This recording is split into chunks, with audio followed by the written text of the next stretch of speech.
x1,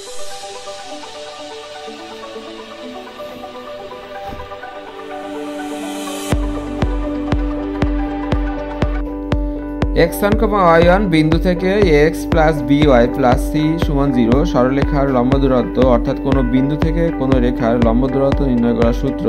প্রথমে বিন্দু দ্বারা সমীকরণটা সিদ্ধ করতে হবে। সিদ্ধ করলে আসবে x1 plus by1 plus c, তার মডুলাস বাই নিচে root a square plus b square অর্থাৎ x এর সহগ তার স্কয়ার এবং y এর সহগ তার স্কয়ার। সিতে দেখাচ্ছে p বিন্দুর স্থানাঙ্ক x1, y1 এবং cd রেখার সমীকরণ ax plus by plus c equal 0।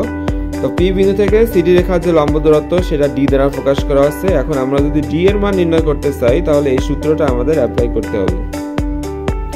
2 নম্বর যে সূত্রটা আছে x plus by plus c1 equal 0 এবং x plus by plus c2 equal 0। এরা দুটো সমান্তরাল রেখা, কারণ এদের কিন্তু x এর সহগ y এর সহগ সেম।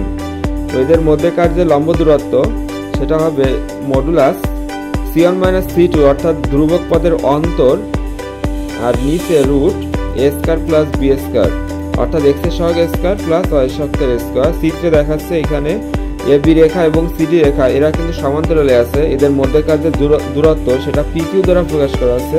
তো pq এর মান নির্ণয় করতে গেলে আমাদের এই সূত্রটা অ্যাপ্লাই করতে হবে।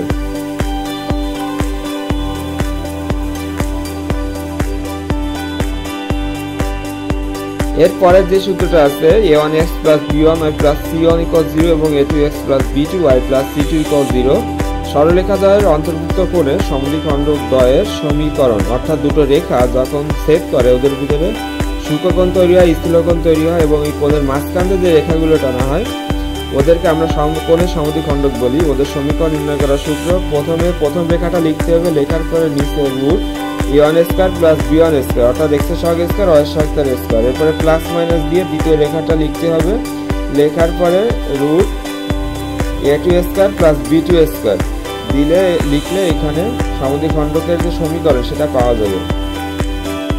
তো এখানে দেখা যাচ্ছে যে 1 নম্বর রেখা ও 2 নম্বর রেখা ওরা পরস্পরকে ছেদ করছে। ছেদ করলে ওদের ভিতরে স্থূলকোণ তৈরি হয় আবার সূক্ষ্মকোণ তৈরি হয়। তো স্থূলকোণের মাঝখান দিয়ে 3 নম্বর রেখা টানা হয়েছে এবং সূক্ষ্মকোণের মাঝখান দিয়ে 4 নম্বর রেখা টানা হয়েছে। তো এই 3 নম্বর রেখা ও 4 নম্বর রেখার সমীকরণ যদি আমরা বের করতে চাই সেক্ষেত্রে এই সূত্রটা একটু আগে যে সূত্রটা বললাম এই সূত্রটা আমাদের অ্যাপ্লাই করতে হবে।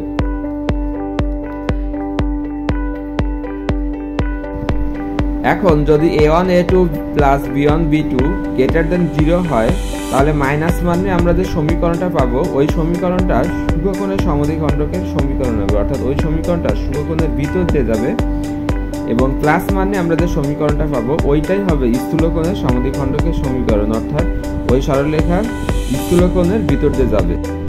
আর যদি 0 থেকে ছোট হয় সেক্ষেত্রে উল্টো ঘটনা ঘটবে।